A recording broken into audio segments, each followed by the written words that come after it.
أعوذ بالله من الشيطان الرجيم.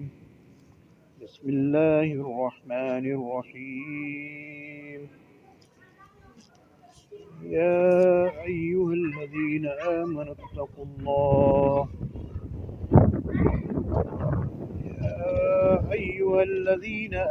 اتقوا الله حق تقاته ولا تموتن إلا وأنتم مسلمون.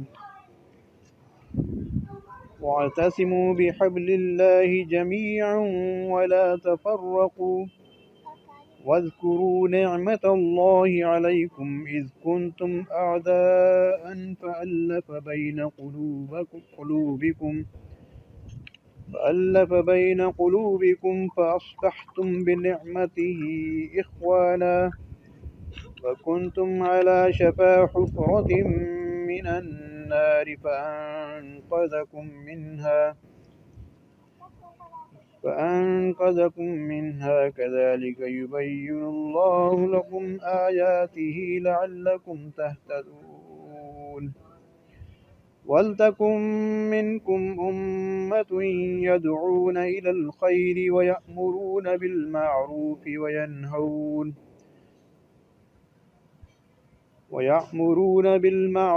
وينهون عن المنكر وأولئك هم المفلحون. صدق الله العظيم وصدق رسوله النبي الكريم.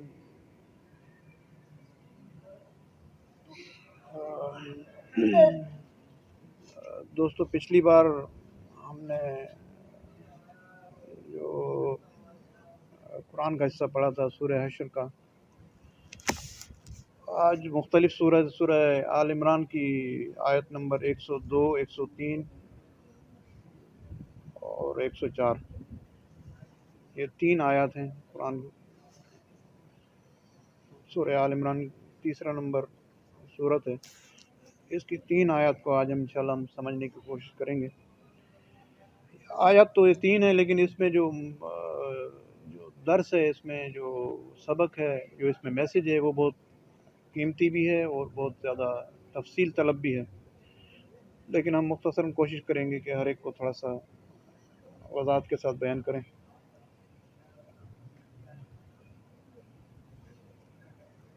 پچھلی بار بھی تقویٰ پر بات ہوئی تھی، یاد ہے نا؟ پچھلی بار تقویٰ پر ہم نے بات کی تھی اور اس میں آیات مختلف تھیں، لیکن بات تقویٰ پر ہوئی تھی. اور اس کی جو آج ہم نے جو قرآن کا حصہ پڑھا ہے 3 آیات، اس میں بھی جو پہلی آیت ہے، یا ایھا الذین آمنوا اتقوا اللہ حق تقاتہ، یعنی اے لوگو جو ایمان لائے ہو، اللہ سے ڈرو جیسا کہ اس سے ڈرنے کا حق ہے. ولا تموتن الا وانتم مسلمون، اور تم کو موت نہ آئے مگر اس حال میں کہ تم مسلم ہو.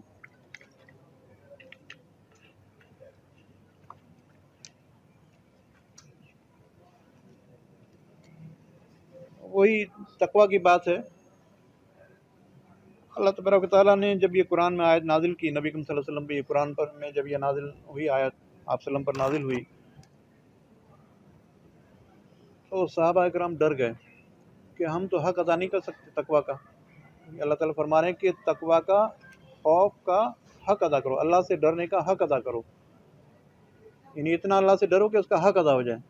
تو صحابہ کرام رضی اللہ تعالیٰ عنہم اجمعین جو ہے، وہ ان کے اندر خوف پیدا ہو گیا کہ یہ تو ہمارے لیے ممکن ہی نہیں ہے کہ انسان جو ہے وہ اللہ سے چاہے جتنا بھی ڈرے، لیکن اس کا حق تو ادا نہیں ہو سکتا.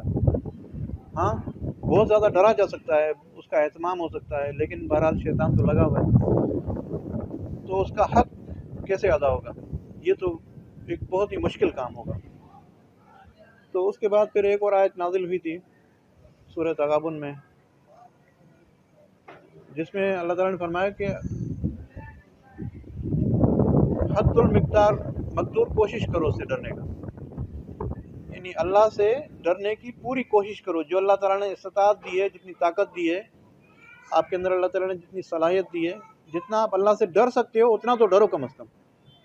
پھر جب یہ آیت نازل ہوئی تو پھر صحابہ رضی اللہ تعالیٰ عنہ مجمعین جو ہے وہ تھوڑے سے مطمئن ہو گئے، ان کے اندر.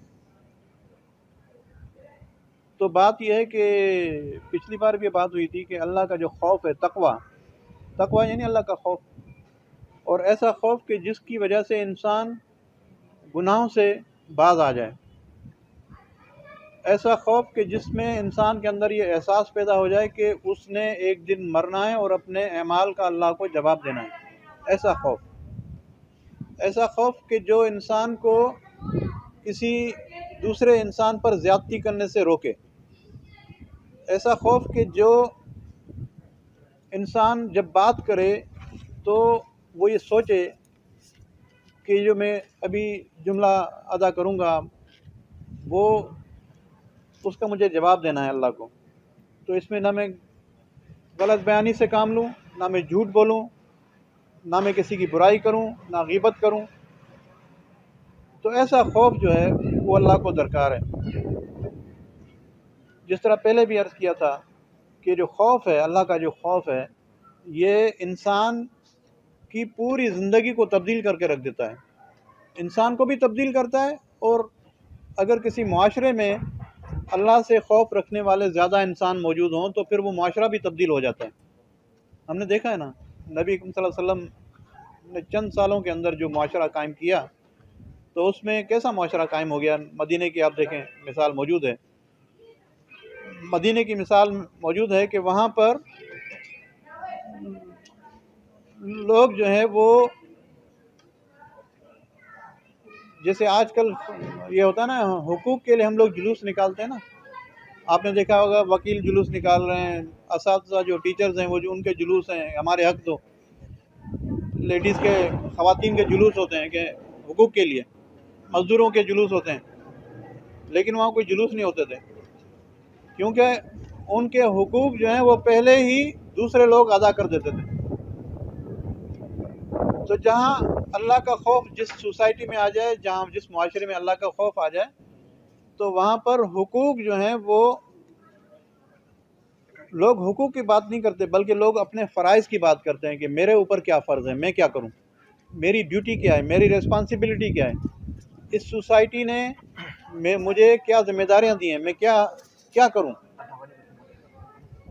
اسی طرح جب کوئی انسان جو ہے وہ کسی ملک کا سربراہ بنتا ہے، وزیر اعظم بنتا ہے، صدر بنتا ہے، تو اس کے اندر اللہ کا اگر خوف ہوتا ہے تو وہ اس کو، آپ دیکھیں مثال موجود ہے کہ حضرت عمر رضی اللہ تعالیٰ عنہ رات کو گشت کیا کرتے تھے جب خلیفہ بن گئے تو رات کو نکل کر لوگوں کے حال معلوم کرتے تھے۔ ہم نے پڑھے ہیں کئی قصے کہ وہ نکلتے تھے، اور کیا ہے کہ اللہ کا خوف، جواب دہی کا احساس کہ جو ذمہ داری میرے اوپر آئی ہے اس کا مجھے ایک دن اللہ کو جواب دینا ہے۔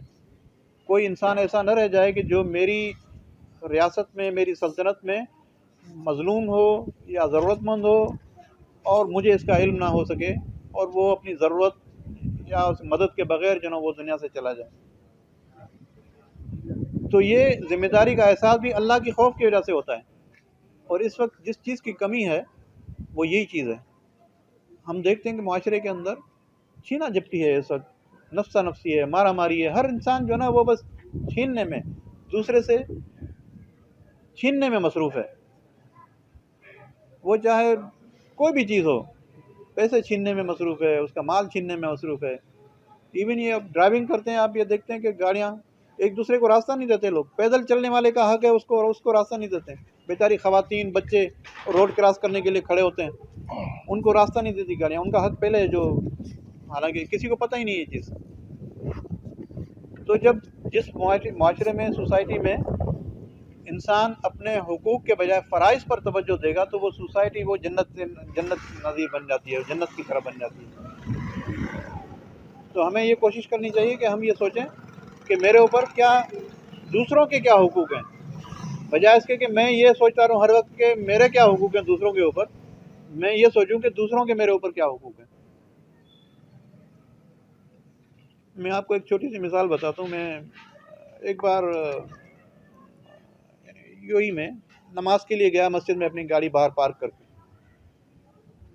باہر نکلا تو عصر کی نماز تھی غالباً، یا مغرب کی نماز تھی۔